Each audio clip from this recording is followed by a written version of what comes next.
Assalamualaikum warahmatullahi wabarakatuh. Puji syukur kehadirat Allah Subhanahu wa taala karena atas izinnya kita dapat bisa menghirup udara yang segar yang kita rasakan saat ini. Salat serta salam semoga senantiasa tercurahkan kita uswatun hasanah kita Nabi Muhammad sallallahu alaihi wasallam. Hari ini perkenalkan, nama saya Arum Marif Anwar akan membahas materi yang menjadi akar dari peradaban Islam, yaitu strategi dakwah Nabi Muhammad SAW periode Mekah. Selama 13 tahun di Mekah, Rasulullah tidak hanya menyampaikan risalah, tetapi beliau menyusun strategi yang sangat sistematis, mulai dari pendekatan personal hingga aliansi strategi untuk mengubah masyarakat jahiliyah menjadi umat yang bertauhid. Ya, langsung saja pada pembahasan yang pertama, itu latar belakang. Pertama, kepercayaan. Menyembah berhala. Pada masa itu, masyarakat Mekah telah menyimpang jauh dari ajaran tauhid Nabi Ibrahim alaihissalam. Mereka memenuhi area sekitar Ka'bah dengan sekitar 360 berhala seperti Lata, Uzza, dan Manat. Mereka percaya bahwa berhala ini adalah perantara untuk mendekatkan diri kepada Tuhan. Ini alasannya mengapa fokus utama dakwah di Mekah adalah memurnikan akidah kembali ke tauhid. Yang kedua, sosial. Sistem kasta yang tajam dan penindasan. Struktur sosial di Mekah sangat diskriminatif. Kehormatan seseorang hanya diukur berdasarkan kabilah atau suku dan kekayaan. Akibatnya kaum lemah, anak yatim, perempuan, dan budak tidak memiliki hak asasi yang layak. Perbudakan sangat kejam, di mana majikan memiliki kuasa penuh atas hidup pada mati budaknya. Dakwah Islam datang membawa misi kesetaraan manusia di mata Allah. Yang ketiga, moral. Masa jahiliyah atau masa kebodohan. Kata jahiliyah bukan berarti mereka bodoh secara intelektual karena mereka mahir dalam sastra dan dagang, melainkan bodoh dalam hal moral dan etika. Perilaku buruk seperti mabuk-mabukan, berjudi, hingga praktik mengubur bayi perempuan hidup-hidup menjadi hal yang dianggap biasa dalam tatanan sosial mereka. Yang keempat, ekonomi. Dominasi kaum elit Quraisy. Namun, perputaran uang hanya dikuasai oleh para pemuka suku Quraisy. Mereka mempraktikkan sistem riba yang mencekik kaum miskin.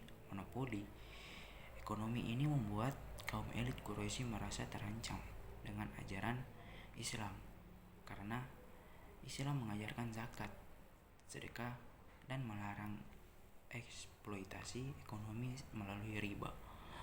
Yang ketiga, tahapan dakwah. Secara garis besar, secara umum, dakwah di Mekah berlangsung selama 13 tahun dan dibagi menjadi dua tahap. Yang pertama, dakwah syariah bersembunyi.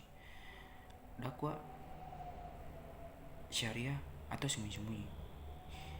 Pada waktu 3 tahun pertama kenabian, pada tahap ini Nabi tidak langsung menyuarakan Islam ke publik. Mengapa? Karena kondisi Mekah sangat memuaskan perubahan agama. Beliau memilih strategi pendekatan personal kepada orang-orang terdekat yang beliau percaya kejujuran dan kecerdasan.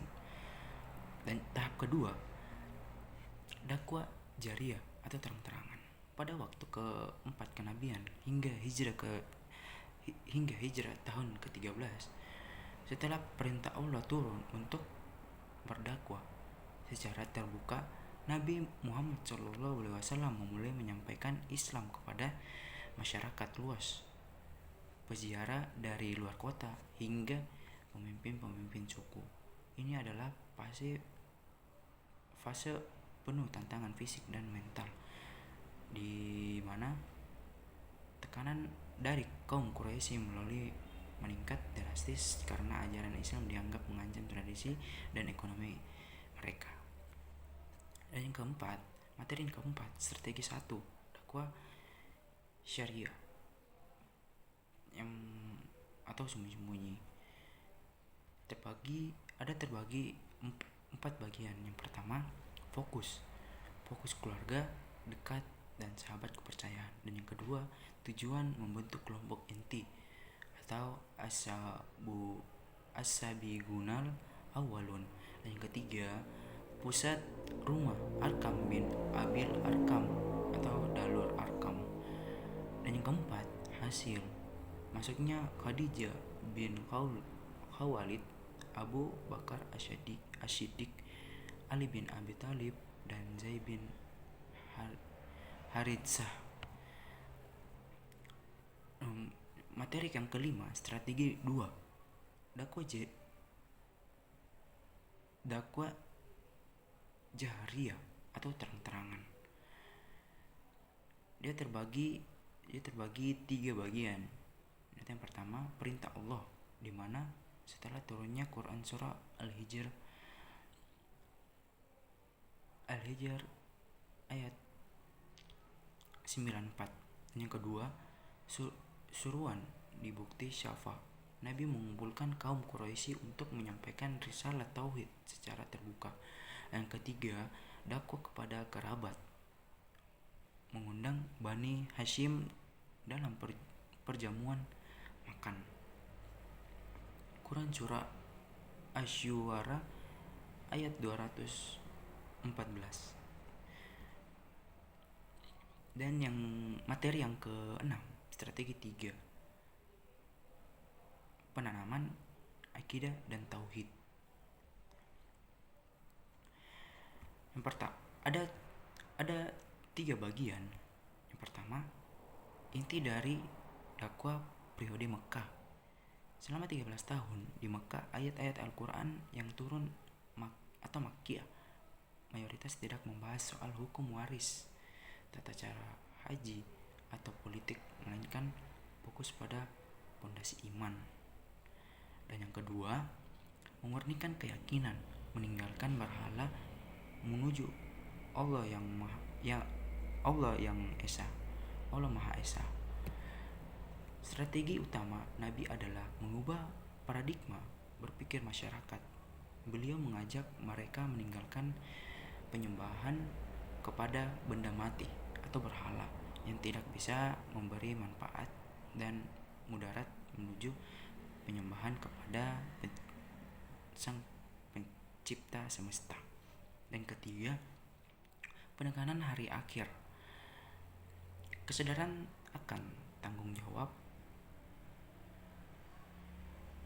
Salah satu tantangan terbesar masyarakat jahiliyah adalah mereka tidak percaya adanya kehidupan setelah mati. Mereka merasa bebas melakukan kejahatan karena menganggap hidup berakhir di liang kubur. Materi yang ke-7, strategi 4, pendekatan personal dan akhlakul karimah. Itu terbagi 3 bagian. Yang pertama, keteladanan atau uswatun hasanah. Nabi berdakwah dengan menunjukkan kejujuran al-amin. Dan yang kedua, kelemah lembutan, menghadapi hinaan dengan kesabaran, bukan kekerasan. Dan yang ketiga, persamaan derajat, menghapus sekat antara majikan dan budak. Contohnya kasus Bilal bin Rabah. Materi ke-8, tantangan dan hambatan yang dihadapi. Ada 4 bagian. Itu yang pertama,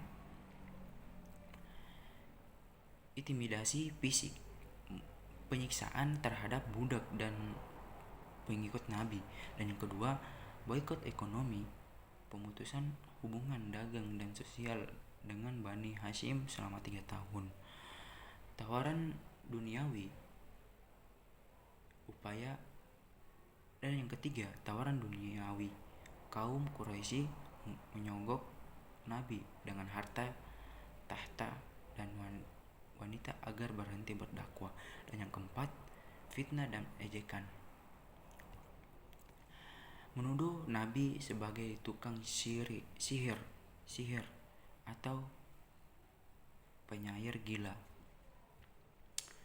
Dan materi yang ke-9, strategi menghadapi tekanan atau resiliensi. Ada 3 bagian juga ya. Yang pertama, hijrah ke Habasyah. Nabi memerintahkan sahabat mengungsi ke Ethiopia atau Raja Najasyi untuk mencari perlindungan. Yang kedua, dakwah ke luar Mekah, mencoba berdakwah ke Taif meskipun mendapat penolakan keras. Dan yang ketiga, perjanjian Aqabah 1 dan 2, membangun aliansi strategi dengan penduduk Yatsrib, Madinah. Adapun kesimpulannya, strategi dakwah Nabi Muhammad SAW dalam periode Mekah. Strategi dakwah Nabi Muhammad SAW selama 13 tahun di Mekah merupakan fase krusial dalam pembentukan fondasi Islam yang kokoh. Keberhasilan fase ini berdasarkan pada beberapa poin utama. Yang pertama, tahapan yang terancam untuk Nabi menerapkan strategi adaptif, dimulai dengan dakwah Syria atau sembunyi-sembunyi untuk membangun kelompok inti yang kuat, as-sabiqunal awwalun. Kemudian beralih ke dakwah jahriyah atau terang-terangan setelah menerima perintah Allah. Dan yang kedua, fokus pada akidah dan tauhid. Inti dari seluruh dakwah periode Mekah adalah memurnikan keyakinan masyarakat dari paganisme menuju penyembahan Allah yang esa, serta menanamkan kesadaran atas tanggung jawab di hari akhir. Dan yang ketiga, kekuatan karakter dan akhlak. Nabi menggunakan pendekatan personal dengan menunjukkan keteladanan, kelemah lembutan, dan memperjuangkan persamaan derajat manusia yang berhasil menyentuh hati sebagai kalangan, termasuk kaum lemah dan budak.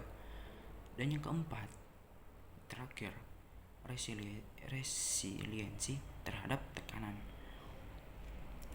Meskipun menghadapi intimidasi fisik, boikot ekonomi, hingga fitnah, Nabi menunjukkan ketangguhan dengan mencari solusi strategis melalui hijrah ke Habasyah dan membangun aliansi politik melalui perjanjian Aqabah. Mungkin itu saja yang saya bisa sampaikan. Kurang dan lebihnya mohon dimaafkan. Saya tutup dengan wabillahi taufiq wal hidayah. Wassalamualaikum warahmatullahi wabarakatuh.